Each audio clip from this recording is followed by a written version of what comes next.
Chapter 12. Owen was back at the Matthews house in no time, his face sweaty and ghostly white. Now he sat at the dining table once again, the backpack in his lap. Doug and Curtis had filled him in on what happened downtown. For hours, Owen sat at the table. The day grew later and darker, and he was still no closer to finding out the secrets of the orbs or the invaders. And his plan to find Chris had failed. The only way he could think to get past Silver was to walk past him. But Owen's heart wasn't into it right now. He felt lazy and worthless. He almost felt like crying, but decided there was no way he was going to do that. He had cried enough at the condo last night. Even more frustrating was he couldn't remember the time he'd spent here after his dad's death. He looked down at the orb in his backpack. He wanted to touch it for some reason. Something told him that if he touched it, he'd remember things that were locked away in his mind. All he had to do was touch it. Doug and Curtis stood in front of the TV once again, finding out whatever they could about what had happened downtown. Hal Morris, the indestructible reporter, stood a good distance from Blue. Officials say they can't account for why the tanks and choppers' weapons detonated, Hal said into his microphone. And there are rumors that the military intended to fire upon the Blue Giant without attempting to first communicate with it. These reports are being denied by the... Curtis couldn't listen to any more. This was getting out of hand. They all knew the invaders wanted the orb, but no one was even considering giving it to them. And now the beasts were planting strange scepters into the ground. Blue and Silver had planted 4 in their respective areas, forming some kind of circle, facing north, south, east, and west. It didn't take a genius to figure out that something bad was being planned for Earth. Curtis knew he had to act if he wanted to save the planet from whatever fate lay before it. He turned around and saw Owen staring right at him, a creepy sort of look on his face. It was as if he knew what Curtis was thinking of doing, and was planning to stop it before it happened. Doug looked out the window again, not at Silver, but at someone standing at the end of their street. It was an Asian boy of 17 or 18, and he was staring directly at the sky. That wasn't the weirdest part, though. The boy was completely naked and holding a basketball. Doug wanted to laugh, but found himself unable to. The teenager raised an arm and pointed skyward. Doug gasped as the arm turned black and lengthened. "Curtis, get over here!" Doug almost yelled. Curtis ran up next to him and stared down the street. The boy was still there, pointing at the sky. "What the hell?" Curtis said. "I think it's one of those things, like at the plaza. What's it doing here?" The sky was still very cloudy, blocking out the sun. It looked as if night had arrived, even though it was only 4 in the afternoon. The boy, who was still looking up at the sky, opened his mouth. Doug and Curtis could hear an inhuman scream coming from him. Then he retreated into a house at the end of the street. Curtis ran for the front door.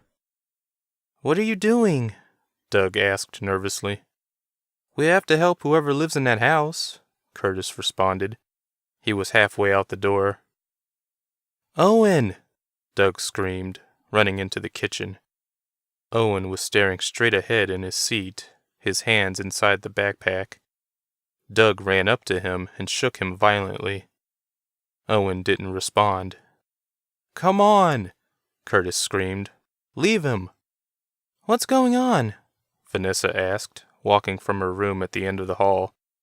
"No time," Curtis said, grabbing Doug's shirt sleeve. They ran out the door and into the street. Owen awoke in a room that was not his own. His vision was blurry, so he rubbed his eyes. He was in Colin's room, and it was nighttime. Colin snored away in the top bunk. Owen got up from the bed and went to the bathroom. His vision was still blurry. He looked into the mirror and saw his 14-year-old self staring back. Something wasn't right. He couldn't put his finger on it, though. At the moment he looked into the mirror, he'd felt like two people at the same time. But why? He was just Owen Walters, right? And then he realized what was wrong. He wasn't supposed to be 14. He was actually 16. He then realized what was going on. He was dreaming. No, not dreaming. Remembering. He was remembering his time at the Matthews house after his dad died. He was aware of this, and, yet, not aware at the same time. His young self was still going about his business automatically, without his older consciousness interfering. Young Owen went back to bed. Older Owen decided not to even try to control his actions. Instead, he just sat back and let the events unfold. What happened here had always been a mystery to him anyway. Let the others in the present worry about Silver and Blue, while Owen retreated into his memories for a spell. He felt cold wetness in the bed with him, but didn't make an attempt to see what it was. Before he knew it, morning arrived. The sun was poking through the blinds of Colin's window. The bedroom door opened, and Colin's father walked in. He was wearing a blue robe and matching slippers. He was bald and had a bristly mustache. "Wake up, boys. I need help with the yard work." He stopped abruptly, and his fat face turned red. "Damn it, boy, you are too old to be wet in the bed. This is the second time this week." Owen realized Mr. Matthews was talking to him. He looked down and saw a big wet spot on the front of his pajama pants. Mr. Matthews grabbed Owen and pulled him forcefully from the bed. "What did I tell you, boy?" he asked Owen, shaking him. "Dad," Colin said from the top bunk. Mr. Matthews didn't even look up at his son. He continued shaking Owen. "Why don't you look at me, boy?" he asked Owen. "I don't know how your father could stand you, always peeing the bed like this. Clean yourself up." Mr. Matthews let go of Owen and left the room. Colin jumped down and put his hand on Owen's shoulder. "Come on, silly. Let's get you cleaned up." Owen followed Colin absently into the bathroom where Colin was getting the shower started. "Can you take it from here?" he asked Owen. Older Owen tried to answer, but young Owen said nothing. Not even a nod of the head. Colin just shrugged and left the bathroom, closing the door behind him. Now Owen was sitting in the kitchen with a bowl of cereal on the table in front of him. Time appeared to have jumped ahead. Colin sat across from him, staring nervously at his father, who was also sitting at the table. Mr. Matthews had a newspaper held in front of him. Colin looked at Owen now, then down at Owen's cereal. He nodded his head toward it, and old Owen knew Colin was telling him to eat it before his dad saw that he hadn't touched it. Owen picked up his spoon and scooped some of the cereal into his mouth. He didn't chew it, though. Mr. Matthews suddenly looked at him from behind the paper, not the least bit subtle about it.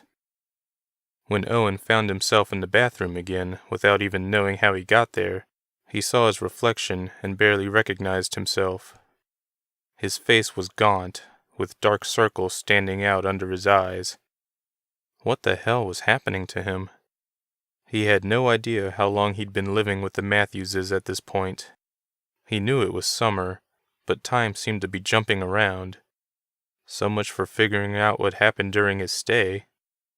All he could tell was that he didn't talk or eat much, and it made Mr. Matthews mad. Oh, and that he peed the bed often. Owen and Colin were in the front yard now. Colin was mowing the lawn, and Owen was whacking weeds on the side of the house. Mr. Matthews was nowhere to be seen. Cullen suddenly stopped mowing. There was a horrible grinding sound coming from the mower. Owen turned and saw Cullen standing over it, trying to tip it over. It was a huge red machine, and Cullen's attempts were feeble at best. "Damn it!" Cullen screamed, furious. Owen put down the weed whacker and walked over to him. "I think there's a rock stuck in there or something," Cullen said, still trying to tip it over. Owen bent over, grabbed the mower, and picked it up with one hand. Cullen slapped his hands to his face and yelled, "Put that down!"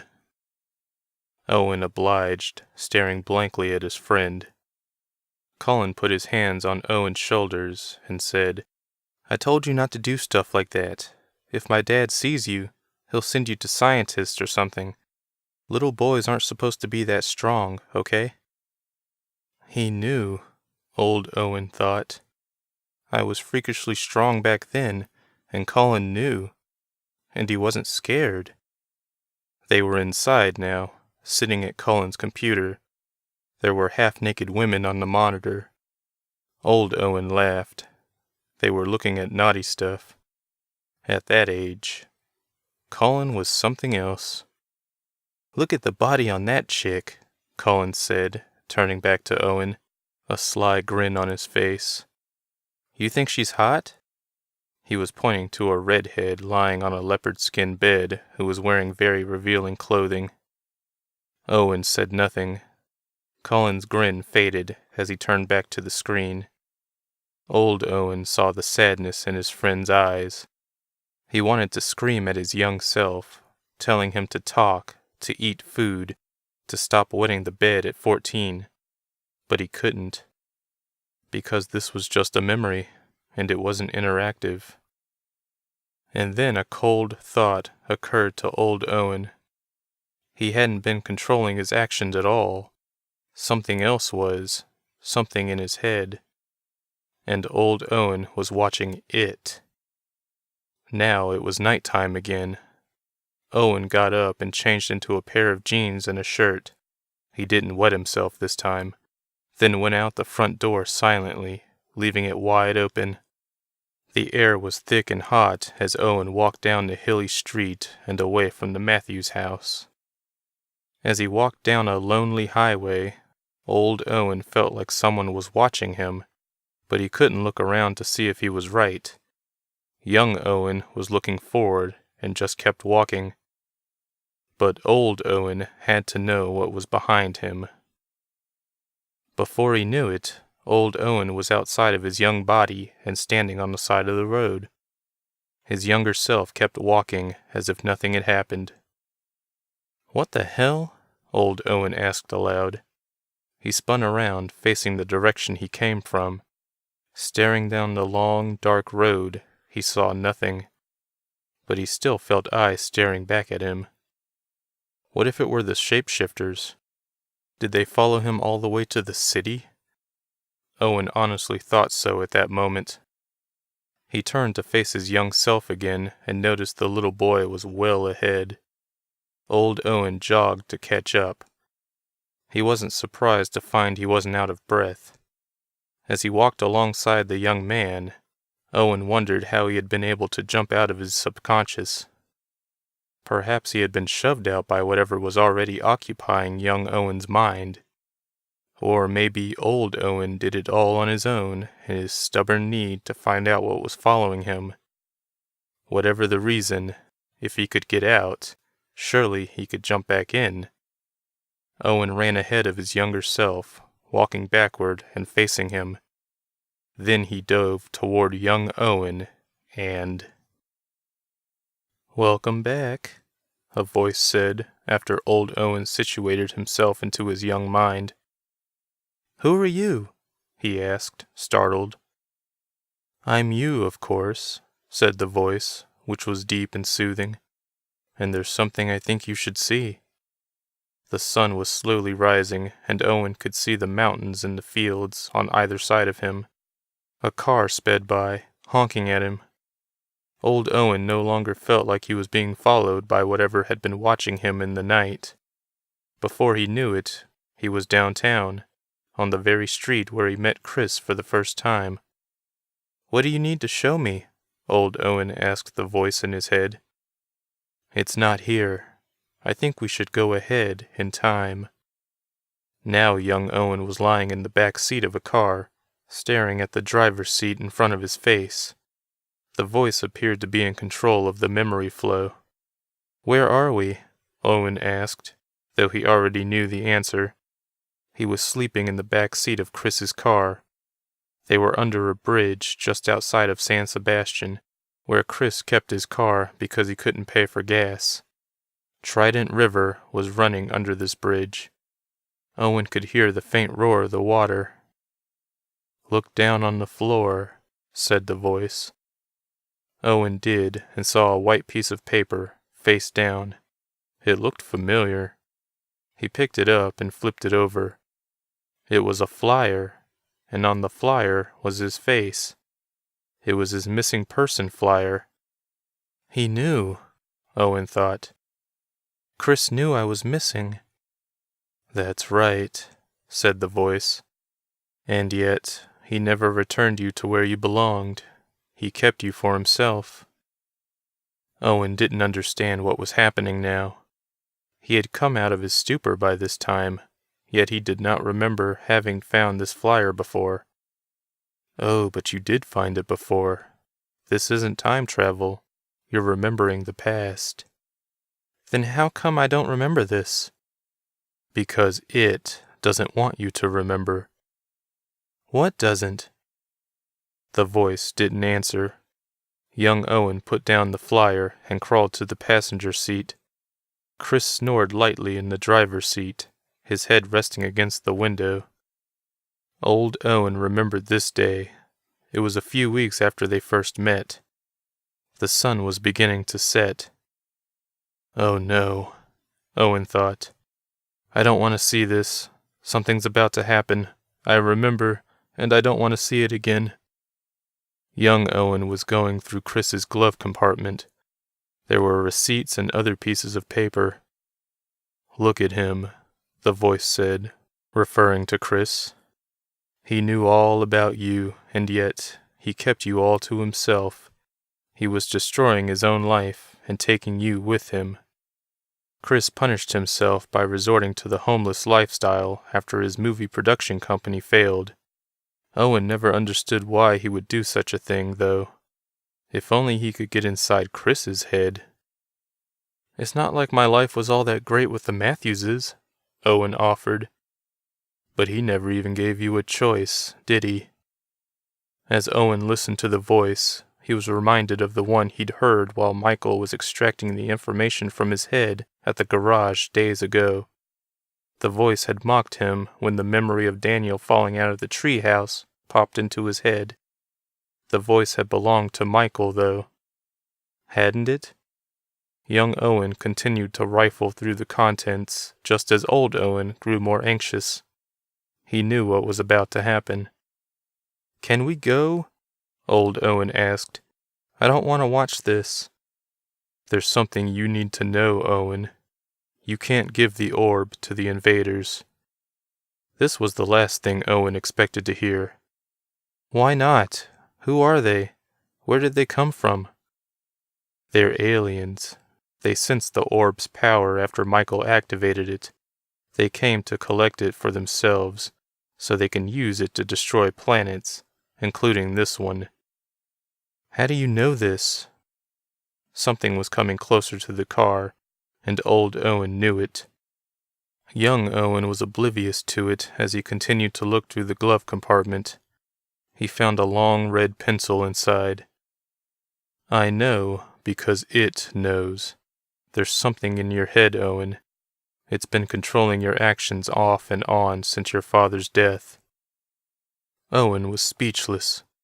The thing outside the car got closer, but was temporarily forgotten by him.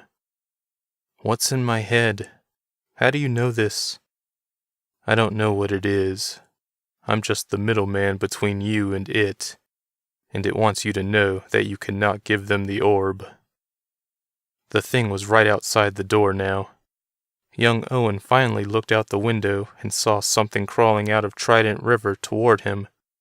It looked like a young girl. Her yellow eyes were staring straight at him as she crawled ever closer. There appeared to be blood on the sides of her mouth and on her lips. Her skin was extremely pale, and her dark long hair covered most of her face. Young Owen was too terrified to move or speak. Old Owen closed his eyes, not wanting to see this again. It was one of the shapeshifters. Back then, however, he and Chris had thought them to be vampires. Oh, how wrong they had been. The girl stood and slammed against the window, shaking the car violently. Chris jumped awake and yelled. The window shattered, spilling glass over Owen. "What the hell?" Chris screamed. The girl reached a surprisingly long arm into the window. Young Owen struck at her with the long red pencil, stabbing her in the cheek. "Why are we still here?" Old Owen screamed. "Because I want you to remember what Chris put you through," said the voice. "You need to forget about him and continue on your journey home. The answers you're looking for are there. Do not waste your time looking for Chris again." The dark-haired girl screamed, then reached into the car again. This time, young Owen jabbed at her chest with the pencil. It went straight through the skin, and a moment later, the girl exploded before Chris and Owen, covering them in horrible-smelling sludge. After the encounter, the two young men sat in the car in relative silence, their heavy breathing the only sounds.